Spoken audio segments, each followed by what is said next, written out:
दोस्तों हम लोग HTML CSS को यूज़ करके एक वेबसाइट क्रिएट कर रहे थे। हमने इस सीरीज़ को ऑलमोस्ट वाइंड अप कर दिया है। ये हमारा हो सकता है लास्ट ट्यूटोरियल हो या फिर नेक्स्ट ट्यूटोरियल के अंदर मैं आपको इसे ऑनलाइन लाना सिखा दूंगा। हमने इस सीरीज़ को फॉलो अप करते हुए सारी चीज़ें कवर अप कर ली हैं और लास्ट वीडियो के अंदर जहाँ तक मुझे याद आ रहा है फुटर हमने पूरा का पूरा फाइनलाइज करके हमने यहाँ पे अपने लिंक्स को लगा लिया था, एनिमेशन भी परफॉर्म कर लिया था, राइट। आज की वीडियो के अंदर मैं आपको लोडिंग एनिमेशन लगाना सिखाऊंगा। वैसे तो इसके ऊपर सेपरेट वीडियो बनी हुई है, लेकिन इस सीरीज के अंदर हम इसको कवर अप कर लेते हैं। अगर मैं आपको इस वेबसाइट को रीलोड करके चेक कर रहा हूं तो यहाँ पे सीजर यानी कि कैंची का एक एनिमेशन इफेक्ट आपने देखा होगा। ये कंपलसरी नहीं है कि ये अगर आप लगाओगे तो आपको हर बार दिखेगा या स्लो दिखेगा या फास्ट दिखेगा। ये ऑनलाइन सर्वर के ऊपर ज़्यादा अच्छे से देखा जा सकता है। क्या होता है कि आपके वेबसाइट में कुछ कंटेंट, कुछ स्टाइल शीट, कुछ फॉन्ट, कुछ इमेजेस थोड़े हैवी होते हैं या बहुत सारे होते हैं। अभी तो ये हमारे लोकल कंप्यूटर पे है, लेकिन कोई फर्स्ट टाइम खोलेगा तो उसके हिस्ट्री, कुकी और कैशे में आपके इमेजेस और ये सारे इंफॉर्मेशन स्टोर नहीं है, तो उसके डिवाइस में वेबसाइट को ओपन होने में कुछ सेकेंड्स का टाइम लगेगा। होता क्या है कि जनरली मोबाइल यूजर्स को जब तक एक वेबसाइट लोड ना हो जाए पूरा स्क्रीन वाइट दिखता है। कंप्यूटर में मैनेजेबल होता है लेकिन मोबाइल में थोड़ा सा वो ऑड लगता है। तो ऐसे टाइम पीरियड तक उसे वाइट स्क्रीन ना दिखा करके हम उसे एक लोडिंग एनिमेशन दिखाएंगे। जैसे आपने अभी अभी देखा वो बहुत जल्दी खत्म हो गया। तो ये लोडिंग एनिमेशन जब तक आपके वेबसाइट का बैकग्राउंड का पूरा कंटेंट लोड नहीं हो जाएगा तब तक आपका एनिमेशन चलता रहेगा। अब इसकी कोई गारंटी नहीं है कि 1 सेकंड में खत्म हो जाएगा या 10 सेकंड में एनिमेशन खत्म हो जाएगा। ये पूरा डिपेंड करता है आपका वेबसाइट कितना ऑप्टिमाइज्ड है, रिसोर्सेज आपने कितने सही तरीके से यूज़ किए हैं और सर्वर आपका कितना ज़्यादा स्ट्रांग है। तो ये उसके ऊपर डिपेंड करता है। तो हम लोग इस वाले वेबसाइट के ऊपर उसको अप्लाई करने वाले हैं। बेटर अंडरस्टैंडिंग के लिए मेरे पास एक पुरानी वेबसाइट है जिसका प्लेलिस्ट भी आपको मिल जाएगा चैनल के ऊपर। ये देखो कुछ ऐसा एनिमेशन है। अब इसमें बहुत सारे हैवी इमेजेस हैं इसलिए ये टाइम ले रहा है, जाहिर सी बात है, लेकिन हमारे इस हेयर सलॉक के अंदर इतना कुछ खास हैवी चीज़ें नहीं है, सो ये ज़्यादा टाइम नहीं लेगा। इस वाले को भी आप देख सकते हो, ये आपको मेरे चैनल के प्लेलिस्ट सेक्शन में मिल जाएगा। वीडियो को स्टार्ट करने से पहले अगर आप हमारे चैनल पर न्यू हैं तो सब्सक्राइब करें, बेल आइकन को क्लिक करके ऑल नोटिफिकेशन को ऑन करें ताकि आपको लेटेस्ट वीडियोस की नोटिफिकेशन मिलती रहे। और एक बार ज़रूर डिस्क्रिप्शन से लिंक लेके इस पूरे के पूरे सीरीज़ को आप फॉलो करें और चैनल के प्लेलिस्ट में जा करके आप web designing, web development, software development, game development, chatting application, बहुत कुछ है जो मैंने ऑलरेडी करा रखा है, आपको ज़रूर पसंद आएगा। तो मैं यहाँ पे क्या कर रहा हूँ, ये जो मेरा कोड है ना, इसे राइट क्लिक करके प्लस प्लस यानी कि नोटपैड प्लस प्लस में ओपन करता हूँ। इसके अंदर हमें कुछ चेंजेस करने हैं। हम यहाँ पे कुछ चीज़ें प्रोवाइड करने वाले हैं। ध्यान दे इसकी फंक्शनैलिटी क्या है। यहाँ पे एनिमेशन हमारा लोड होगा और जब तक बैकग्राउंड कंटेंट लोड नहीं हो जाता एनिमेशन लोड होता रहेगा। एक बार मेन कंटेंट आ जाता है लोड हो करके A to Z, तब हमारा एनिमेशन गायब हो जाएगा, जो हमारा प्री लोडर कहलाता है। ये हमें करना है। तो इसके लिए हमें HTML की ज़रूरत पड़ेगी, CSS की ज़रूरत पड़ेगी और 2-3 लाइन जावास्क्रिप्ट की ज़रूरत पड़ने वाली है। तो यहाँ पे आप नोटिस करोगे सारा का सारा काम हमारा सेक्शन के अंदर हुआ है। सबसे पहले मैं क्या करूँगा, यहाँ पे एक और यहाँ पे मैं डिव बना लेता हूँ। मैंने कहा डिव क्लास इक्वल्स टू, कोई भी क्लास आप इसको रख दे, फिर आप हर जगह पे रिप्लेस कर देना मेरे नेम के अकॉर्डिंग। तो मैं यहाँ पे कंटेंट रख रहा हूँ, div class equals to content.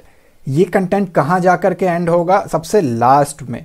तो यहाँ आ जाता हूँ मैं और जहाँ मेरा पूरा का पूरा HTML का कोड ख़त्म हो गया है वहाँ पे आपको इस डिव को क्लोज कर देना है। ऑलराइट, ये हो जाने के बाद ऊपर आप आ जाओगे वापस। ये हमारा सेक्शन बन गया, एक div class equals to content हमने रेडी कर लिया है। अब जावास्क्रिप्ट के साथ हमें कुछ चीज़ों को परफॉर्म करना है, मैनेज करना है। जब तक ये जो div है कंटेंट वाला, इसके अंदर के सारे कंटेंट, इमेजेस, जो भी है वेब पेज के ऊपर, ब्राउज़र के ऊपर लोड ना हो जाए, विजिबल ना हो जाए, तब तक ये पोर्शन हिडन रहे और जो हमारा प्री लोडर का एक GIF फाइल लगेगा वो हमारा दिखता रहे। अब उससे पहले आपको इस इमेज की ज़रूरत पड़ेगी, तो मैंने ये इमेज एक्चुअली प्रोवाइड नहीं किया है, तो मैं एक बार ऊपर आ जाता हूँ। ये इमेज मैंने आपको अब तक प्रोवाइड नहीं किया है इस फोल्डर में, सो आप इसे गूगल से डाउनलोड कर सकते हो। मैं एक बार आपको इसको प्ले करके दिखा देता हूँ कि ये कैसा दिखता है। एक नॉर्मल सी GIF की फाइल है, सीजर लिख करके मैंने डाउनलोड किया था। मैं आपको एक बार दिखा देता हूँ। गूगल इमेजेस में आपको सीजर लिखना है, स्पेलिंग है SCISSOR। किसी भी क्लिक करें वो एनिमेट होके चल रहा है। तो आप देखो यहाँ पे ना एक साइज लिख करके आता है। मेक श्योर ये दोनों इक्वल हो तो ज़्यादा बेटर रहेगा। जैसे कि अगर मैं इस पर क्लिक करूँ तो ये ऑलमोस्ट इक्वल है। स्क्वायर रहेगा ना तो एक्चुअली आपका सही से वो परफॉर्म होगा। ठीक है, कोशिश करना है स्क्वायर के अराउंड के आसपास का आप अपने इमेज को सेलेक्ट करें। यहाँ पे मैं आ गया और ऊपर हमें जावास्क्रिप्ट लगाना है। कहाँ लगाओगे? हेड टैग क्लोज होने से पहले। फर्क नहीं पड़ता, इससे एक लाइन ऊपर लगाओ, चाहे यहाँ लगाओ, चाहे यहाँ लगाओ। वो आपका हेड स्टार्टिंग से लेकर के हेड क्लोजिंग के बीच में होना चाहिए। यहाँ पे मैं आता हूँ और यहाँ पे आकर के मैंने यहाँ पे स्क्रिप्ट टैग स्टार्ट कर दिया और स्क्रिप्ट टैग क्लोज कर दिया। इस स्क्रिप्ट टैग के अंदर यानी कि जावास्क्रिप्ट के अंदर हमें 2 कोड करना है। पहला कोड रहेगा जब तक हमारा एनिमेशन चल रहा है कंटेंट ना दिखे। इन शॉर्ट इसको उल्टा आप बोल सकते हो, जब तक कंटेंट लोड नहीं हुआ है उसको छुपा के रख और एनिमेशन को दिखाते रहे। तो ये मैनेज करने का काम जावास्क्रिप्ट के थ्रू हमें करना पड़ेगा। तो यहाँ पे मैं जावास्क्रिप्ट के अंदर आकर के इसे स्पेसिफाई करता हूँ window.onLoad कि जब, अब विंडो क्या होता है इतना तो बताने का ज़रूरत नहीं है, बट स्टिल ये जो पूरा का पूरा आप देख पा रहे हो ये एक आपका ब्राउजिंग विंडो है। जब ये विंडो लोड हो जाए या ऑन लोड, जब इसको लोड किया जाएगा तो क्या होगा? तो मैंने कहा इक्वल्स टू, और ये आप हटा दो यहाँ से। तो मैंने कहा इक्वल्स टू एक फंक्शन चलेगा, फंक्शन। अब ये फंक्शन क्या होगा, कैसे काम करेगा, ये मेरा स्पेसिफाई किया होगा। तो इसके अंदर आ जाओगे आप। लास्ट में सेमीकोलन भी याद से लगा लेना, जावास्क्रिप्ट का स्टेटमेंट हमारा एंड हो रहा है। ये फंक्शन तब हमारा कॉल होगा जब हमारा सारा का सारा वेब पेज का कंटेंट डेटा लोड हो जाएगा। मैं क्या करता हूँ आपको समझाने के लिए यहाँ पे एक अलर्ट बॉक्स बना लेता हूँ। तो मैंने कहा ALERT, जावास्क्रिप्ट का एक पॉपअप अलर्ट बॉक्स है और इसके अंदर हम एक मैसेज पास कर देते हैं हेलो। हो सकता है ये बहुत जल्दी हमें देखने को मिल जाए अभी। तो यहाँ पे आते हैं, एक बार रीलोड करते हैं तो ये देखो हेलो आ गया। जब आपका वेब पेज जो है ना आप इसको ओके कर दोगे तो ये देखो, तो ये आपका काम कर रहा है। तो हमें इसको अलर्ट बॉक्स ना दिखा करके अपना एक एनिमेशन दिखाना है। ठीक है, जब तक लोड होता रहेगा तब तक आपका ये देख रहे हो ना यहाँ पे ये विजिबल रहेगा। जब आपका लोड फिनिश हो जाएगा तो कुछ इस तरीके से ये काम करेगा। कोड पे वापस आते हैं और राइट, ये आपको समझाने के लिए था तो इसे आप अब चाहें तो डिलीट कर सकते हो यहाँ से और यहाँ पे प्रीलोडर का कोड लिख देना है। लोडिंग एनिमेशन से पहले ये जो मेरा कंटेंट है ना, जो डिव बना हुआ है क्लास, इसे मुझे छुपाना है एनिमेशन को देखने के लिए। तो यहाँ पे मैं क्या करता हूँ, एक स्टाइल शीट बना लेता हूँ CSS। इसी पेज में कर रहा हूँ, आप चाहें तो सेपरेट कर लेना। तो मैंने कहा स्टाइल STYLE और इसे हम क्लोज कर देंगे। ठीक है, और इसके अंदर आकर के वो हमारा एक क्लास है तो डॉट लग जाएगा। कंटेंट में आकर के इसकी विजिबिलिटी या फिर आप डिस्प्ले नन प्रॉपर्टी का यूज़ कर सकते हो। तो मैंने इसके अंदर आकर के कहा डिस्प्ले और ये हो जाएगा हमारा नन। ठीक है, अब अगर मैं यहाँ पे आकर के सेव एंड रीलोड करूँ तो ये गायब हो गया। ठीक, बेटर अंडरस्टैंडिंग के लिए हम इसको ऐसे रखेंगे और जब भी ज़रूरत पड़ेगा हम इसको वापस विजिबल कर लेंगे। तो एक काम तो आपको ये करना है। चलिए एक काम करते हैं, हमें शायद जावास्क्रिप्ट पे भी डील करना है तो इसको हम क्लास ना दे करके ID रख लेते हैं।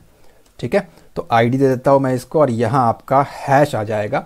सेव करके रख लेते हैं और एक बार यहाँ पे चेक कर लेते हैं, परफेक्ट है। वापस आते हैं अपने कोड में। अब एक प्री लोडर बनाना है तो यहाँ पे बॉडी में आप आ जाओगे सबसे ऊपर, कहीं भी लिखो वैसे कोई फ़र्क नहीं पड़ता। मैं यहाँ पे एक डिव बना लेता हूँ और इसकी एक ID ले लेते हैं। लेटेस्ट से ID इक्वल्स टू लोडर मैंने यहाँ पे लिख दिया। इस डिव को आपको क्लोज कर देना है तो यहाँ आकर के मैंने इस डिव को क्लोज कर दिया और इसके अंदर हमें हमारा लोडिंग एनिमेशन लगाना है। मैंने आपको दिखा दिया आप इमेज कैसे डाउनलोड कर सकते हो। यहाँ पे आ गया हमारा IMG SRC इक्वल्स टू और इसके अंदर आपके इमेज का नाम। मैं अपने फोल्डर के अंदर आकर के अगर चेक करूँ तो ये मेरी फाइल है और इमेजेस का एक फ़ोल्डर है सबसे पहले तो यहाँ पे आ जाएगा हमारा images/images का फोल्डर है। किस नाम से उस फाइल को आपने सेव किया है, मेरे केस में वो S नाम से है और ये एक GIF फाइल है। आप प्रॉपर्टीज़ पे जा कर के भी देख सकते हो इमेज के, यहाँ पे आपको दिख जाएगा फाइल टाइप क्या है। तो मैंने यहाँ पे कहा S.gif एक फ़ाइल है। सेव करते हैं इसको और वेब पेज पे आकर के एक बार रीलोड करके देखें तो ये यहाँ पे विजिबल है। अब इसके बाद इसको सेंटर लाइन करना है या ऑलमोस्ट सेंटर के आसपास करना है। बहुत सारे तरीके हैं, आपने ऑलरेडी सीखा हुआ है मेरे CSS के प्लेलिस्ट में। मैं यहाँ पे ऊपर आ रहा हूँ, ये जो हमारा कंटेंट नाम से एक बना हुआ है CSS, अभी हमने क्या किया, एक लोडर नाम से बनाया, राइट। तो इसकी ज़रा स्टाइलिंग करते हैं। तो यहाँ पे मैंने कहा हैश और उसको पेस्ट करके इसके अंदर की प्रॉपर्टीज़ को हम लोग स्पेसिफाई करते हैं। लेट्स से पहले तो मैं इसका पोजीशन स्पेसिफाई कर देता हूँ। पोजीशन हमारा हो जाएगा एब्सोल्यूट। अगर आपको CSS डिटेल में सीखना हो तो मेरे चैनल के प्लेलिस्ट में आपको वो मिल जाएगा। यहाँ पे मैं इसको स्पेसिफाई कर रहा हूँ मार्जिन। मार्जिन में दे दिया मैंने इसको ऑटोमेटिक, तो मैंने कहा मार्जिन ऑटो। और इसके बाद स्पेसिफाई कर रहा हूँ मैं इसको टॉप, कि भाई टॉप से किस जगह पे रहेगा। तो टॉप से मैंने इसको स्पेसिफाई कर दिया 0। अब ये सब काम करने से पहले एक काम करता हूँ, मैं आपको इसका एक बॉर्डर लगा करके दिखा देता हूँ। बॉर्डर 2 पिक्सल सॉलिड ब्लैक, ये मैंने कहा ताकि आपको ना एक्चुअली अंदाज़ा हो जाए कि ये इसकी मूवमेंट कहाँ कहाँ हो रही है। तो ये हमारा ओवरऑल एरिया जो है इतना कंज्यूम कर रहा है, ठीक है। मैंने फिलहाल कहा टॉप से 0 रहेगा, तो ये ऊपर की तरफ चिपका हुआ है और बाय डिफ़ॉल्ट ये चिपका ही रहता है। यहाँ पे आकर के मैं इसको स्पेसिफाई करता हूँ राइट से 0, कि भैया राइट हैंड साइड से 0 हो जा। सेव करता हूँ तो टॉप पे चिपका हुआ है और राइट हैंड साइड पे वो 0 पे जा करके चिपक गया, ठीक है। इसके बाद क्या स्पेसिफाई करना है, मैंने इसको कहा कि लेफ्ट से भी 0 पे चले जा, तो मैंने कहा लेफ्ट 0। यहाँ पे आते हैं, सेव एंड रिफ्रेश करते हैं, तो ये कुछ ऐसा एरिया आपका कंज्यूम कर लेगा, ठीक है। क्योंकि लेफ्ट से भी 0 दे रहे हो आप और राइट से भी दे रहे हो, तो इसको इस जगह पे भी रहना है और इस जगह पे भी रहना है, ठीक है। तो ये कंफ्यूज हो जाएगा बेसिकली कि विड्थ तो मेरी बढ़ी नहीं है, तो मैं दोनों जगह पे कैसे जाऊं। तो ये अपने विड्थ को बढ़ा लेगा। अब आपको क्या करना है, यहाँ पे आ जाएंगे। विड्थ वैसे तो वो सही है, अगर आपको कम करना हो तो कम कर लेना थोड़ा बहुत। मैं इसका हाइट जो है 100% एक बार स्पेसिफाई करके सेव एंड रिफ्रेश करके देखूं तो थोड़ा सा ज़्यादा हो गया। होप सो जब हम इसका बॉर्डर हटाएंगे तो ये साइड में स्क्रॉल बार हमें ना देखने को मिले। तो मैं यहाँ आता हूँ और इस बॉर्डर को अगर मैं 0 कर दूँ, क्योंकि ऑब्वियसली 2 पिक्सल का हर कोने से बॉर्डर आ रहा है, परफेक्ट, ठीक है। अंडरस्टैंडिंग के लिए हम अपने बॉर्डर को अभी रखेंगे। अच्छा, ये ना पूरा लेफ्ट साइड पे है और ये एक इमेज है। ये जो लोडर है ये एक्चुअली एक डिव है, उसके अंदर एक इमेज है। तो ये तो मैंने अभी डिव की स्टाइलिंग की है, तो मैं इसे यहाँ से कॉपी कर लेता हूँ और नीचे आकर के पेस्ट। और मैंने क्या कहा, इस लोडर के अंदर जो इमेज टैग लगा हुआ है 2 पिक्सल सॉलिड ब्लू, जरा मुझे उसकी बॉर्डर स्पेसिफाई करके दिखा कि एक्चुअली वो कहाँ पे लाई करता है। सेव करता हूँ, रिलोड करता हूँ, तो वो इतने एरिए में है और इसे हमें बीच में भेजना है। एक काम करते हैं, ऊपर वाले पे आ जाते हैं और इसको हम लोग कर देते हैं डिस्प्ले। इसको हम लोग फ्लेक्स बना के देख लेते हैं। और इसी के साथ साथ आपको करना है जस्टिफाई माइनस कंटेंट, ये आपका रहने वाला है सेंटर। इतना लिख करके मैं जरा इसको सेव और यहाँ आकर के रिफ्रेश करके देखूं तो वो आपका सेंटर में देखने को मिलेगा। साइज बढ़ चुका है ऑब्वियसली। तो एक काम करेंगे, जो हमारा इमेज है इसकी जो विड्थ है वो अपने हिसाब से, जो भी आपने फोटो सेलेक्ट किया हो, कम ज़्यादा करके देख लेना। मैं कहता हूँ 250 पिक्सल्स का एरिया कंज्यूम कर। सेव और रिफ्रेश करता हूँ तो 250 पिक्सल्स का इसका विड्थ जो है वो आ गया। ख़राब लग रहा है देखने में, तो चलो हाइट को भी इतना ही कर देते हैं। मेरी इमेज जो है वो स्क्वायर है, तो मैं इसको ऐसा कर सकता हूँ। सेव एंड रिफ्रेश करके यहाँ पे आकर के चेक करें तो ये हमारा कुछ ऐसा हो गया। जस्टिफाई कंटेंट सेंटर तो हमने ऑलरेडी लगा दिया है। अब एक काम करते हैं, इसी के अंदर अलाइंग माइनस आइटम्स, ये भी आपका सेंटर में रहेगा। सेव करोगे, यहाँ आकर के रीलोड करोगे तो ये आपका प्योरली सेंटर में आपको देखने को मिलेगा। हाइट कम ज़्यादा करना है अपने हिसाब से कर लेना। अब मैं क्या कर रहा हूँ, ये जो बॉर्डर मेरे अंडरस्टैंडिंग के लिए लगाया था उसको 0 कर रहा हूँ, क्योंकि आपको समझ में आ चुका है ये चीज़ें कैसे काम करती हैं। सेव किया, रीलोड किया, तो ये मेरा ऐसा लोड होता रहेगा, लेकिन इसको लोड होता छोड़ना नहीं है। जब एक बार पीछे का कंटेंट लोड हो जाता है तब ये गायब हो जाए और कंटेंट विजिबल रहे। जब तक कंटेंट लोड नहीं होता लोडिंग एनिमेशन चलता रहे। तो फाइनलाइज करना है हमें इसको, और उस चीज़ के लिए जावा स्क्रिप्ट का ऊपर हमने स्टार्ट करके खोल रखा है। 2-3 लाइनें यहाँ पे लिखनी है सिर्फ।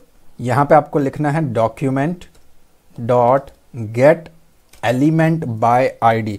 ध्यान दे, गेट में और एलिमेंट में ई कैपिटल है, बाय का बी कैपिटल है, आईडी का आई कैपिटल है। एलिमेंट्स मत करना, एलिमेंट रहेगा ये आपका। इसके बाद ब्रेसेस लगा दो, सॉरी पैरेंथेसिस लगा करके, गोल वाला ब्रैकेट लगा करके स्टाइल आपको लिखना है डॉट डिस्प्ले, आपको लिखना है इक्वल टू, डबल कोट के अंदर आपको यहाँ पे नन लिख देना है, ठीक है, NONE। इसका एक डुप्लीकेट बना लो और यहाँ पे आ जाएगा डिस्प्ले ब्लॉक। अब कौन से वाले को नन करना है, कौन से वाले को ब्लॉक करना है। देखो हमारे पास दो चीज़ें हैं जो हमने ऐड किया इस प्रोजेक्ट में, एक कंटेंट, एक लोडर। किसी एक को डिस्प्ले नन करना है, नहीं दिखाना है, और किसी एक को दिखा देना है ब्लॉक के फॉर्मेट में। नीचे आओगे तो देखोगे कंटेंट बाय डिफ़ॉल्ट नहीं दिख रहा है, राइट, कंटेंट को छुपाया जा रहा है बाय डिफ़ॉल्ट। तो अब मैं क्या कहता हूँ, कंटेंट जो है, सिंगल कोट लगा देना, अब वो दिख जाए, जब लोड हो जाए तो कंटेंट हमारा दिख जाए और जो लोडर है वो हमारा ब्लॉक हो जाए। तो यहाँ आकर के पेस्ट कर देता हूँ, सेव करते हैं और यहाँ आकर के देखो, नॉर्मल रीलोड मत करना। अगर लोडिंग एनिमेशन को सही से देखना है ना तो कंट्रोल के साथ F5 आपको दबाना है ताकि पूरा पेज सही तरीके से एक बार रीलोड हो।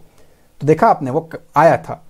वेबसाइट अगर जल्दी लोड हो जाएगा तो एनिमेशन आप नहीं देख पाओगे, कुछ सेकंड के लिए देख पाओगे। वो देखो वो आ गया है आपका, डोंट वरी, ये प्रॉपरली फुल्ली फंक्शनिंग आपका रहेगा।